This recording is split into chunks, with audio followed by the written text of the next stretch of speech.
கடந்த 5 ஆண்டுகள்ல புள்ளி விவரத்தை மட்டும் பாருங்க. கடந்த 5 ஆண்டுகள்ல தமிழகத்தில் நடந்த படுகொலை மட்டுமே 8008 படுகொலைகள் தமிழகத்தில் 5 ஆண்டு காலத்தில் நடந்திருக்கிறது. தமிழகத்தில் கடந்த 5 ஆண்டுகள்ல பாலியல் வன்கொடுமை கற்பழிப்பு தமிழகத்தில் கடந்த 5 ஆண்டுகளில் 2080 ஐயா 2080 மகளிர் பாலியல் வன்கொடுமை என்று சொல்வதை விட 2080 குடும்பங்கள் நாசமாக்கப்பட்டிருக்கிறது. தமிழகத்தில் கடந்த 5 ஆண்டுகளில் 18 வயதுக்கு கீழே இருக்கக்கூடிய குழந்தை செல்வங்கள் மீது நடத்தப்பட்ட பாலியல் வன்கொடுமை தாக்குதல் போக்சோ என்கின்ற சட்டத்தில் நாம சொல்லுவோம். ஒரே நிமிஷம் உங்களுடைய மனதை கல்லாக்கிக் கொள்ளுங்கள். தமிழகத்தில் கடந்த 5 ஆண்டுகளில் 39,999 வழக்குகள் தமிழகத்தில் நடந்திருக்கிறது.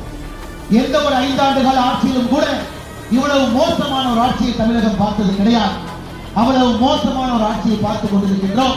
குறிப்பாக 3 வயது பிஞ்சிலம் குழந்தைக்கு பாதுகாப்பு, 65 வயது மூதாட்டிக்கு பாதுகாப்பு, பெண்கள் ஒரு சாலையோரத்தில் நடந்து செல்வதற்கு கூட பாதுகாப்பு இல்லாத ஒரு ஆட்சி. உங்களுக்கு தெரியும், அரசனுடைய முதல் கடமை என்பது மக்களுடைய பாதுகாப்பு. வளர்ச்சி என்பது பாதுகாப்புக்கு பிறகுதான் வளர்ச்சி.